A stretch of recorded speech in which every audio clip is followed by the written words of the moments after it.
Hi, my name is Miley Kamada. Have you ever wanted to try a delicious, moist, homemade red velvet cupcake? Are you ever hungry for something sweet? Well, I know I am always hungry for desserts, so when I was in middle school, I looked up the recipe for red velvet cupcakes and taught myself how to make it.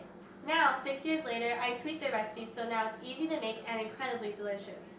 I know what most of you are thinking. Red velvet cupcakes are just chocolate cupcakes with red food coloring.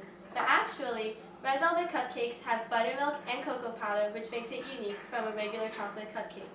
So today, I'm going to teach you how to make and decorate red velvet cupcakes from scratch, so now you can have it whenever you want. To make red velvet cupcakes, you're going to need these ingredients: 2½ cups of sifted flour, ½ teaspoon of salt, 2 tablespoons of cocoa powder, ½ cup of butter, 2 eggs, 1½ cups of sugar, 1 teaspoon of vanilla extract, 2 tablespoons of red food coloring, 1 teaspoon of white distilled vinegar, 1 cup of buttermilk, 1 teaspoon of baking soda, measuring cups and spoons, an electric mixer, 2 large bowls, cupcake tins with the liners in it, and a large spoon so you could pour the batter into the cupcake tins. First, you're going to preheat the oven to 350 degrees. Then, you're going to get the sifted flour and put it into a large bowl like this.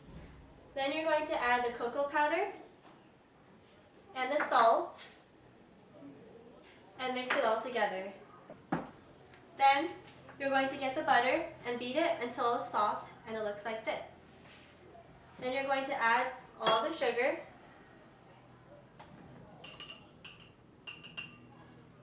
and beat it together until it's all mixed, until it's light and fluffy.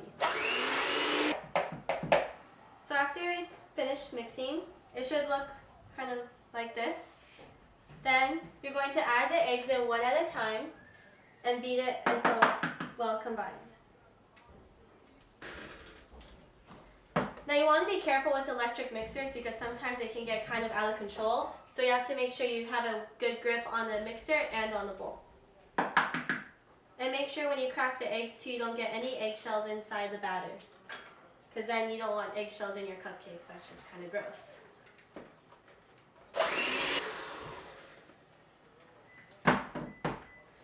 After those are all mixed together, you want to make sure that the butter mixture is off of the whisks, because then you don't want any excess butter on here.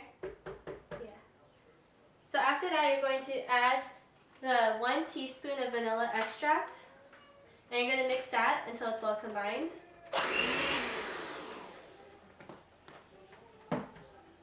Now personally, I like the taste of butter, sugar, and eggs. I just like the way it tastes, so don't be afraid to just take a little. It's really good.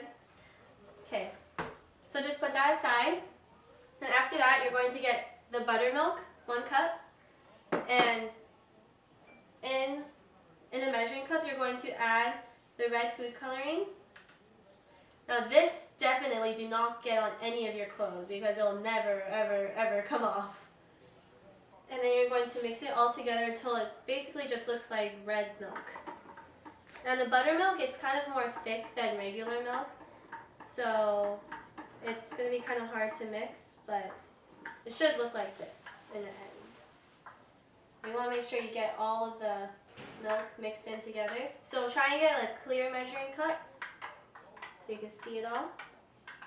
Now you're going to add the flour mixture and the red buttermilk into the butter mixture, but you're going to do it alternately. So first you'll add some of the flour mixture, then you're going to add some of the buttermilk, then the flour, then the buttermilk, and so on. Now you want to be kind of careful because this can get really hard, so just make sure you have someone to help you, or you just make sure you don't spill anything, especially the buttermilk, because if you get that on anything, then it's going to be red forever. So first, add some of the flour. And be careful with the flour too, because if it just so happens like it gets windy or something, then the flour is going to get everywhere, and that's not good for your house. And make sure the mixture is on low speed too, because then the flour is going to spread everywhere. So after the first addition of the flour mixture, you're going to add some of the buttermilk. After after you're done mixing everything together, it should look like a creamy red batter like this. And if you want to try a little bit, don't hesitate. It's really good. So we're just going to put this to the side. And now you're going to mix together the baking soda and distilled white vinegar into a cup. And it's going to fizz a little, so it's kind of like a little science experiment. And then you're going to add it into the batter.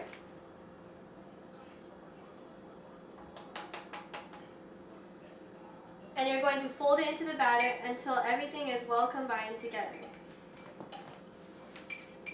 Now for this part, you don't have to use an electric mixer. You can just use a regular spoon.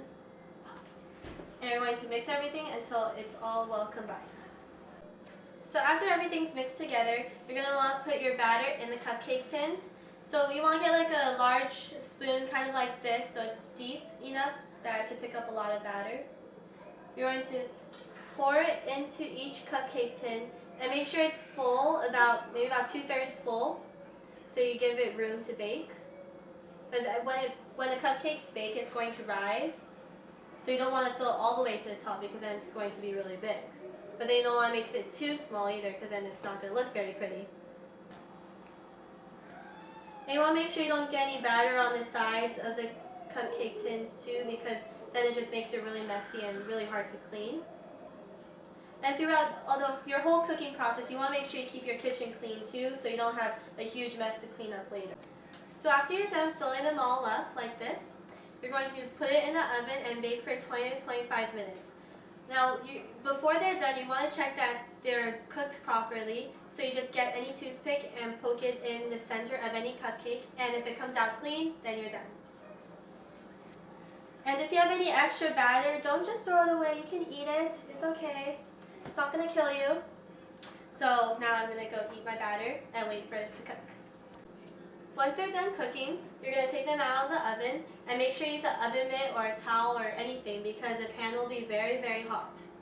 Now once they're done, you're going to let them cool in the pan for about 10 or 15 minutes. So once they're done cooling, you're going to want to frost them with any type of icing. I prefer with red velvet cream cheese frosting. It just makes it so much better. So now I'm going to do a live demonstration on how to frost them.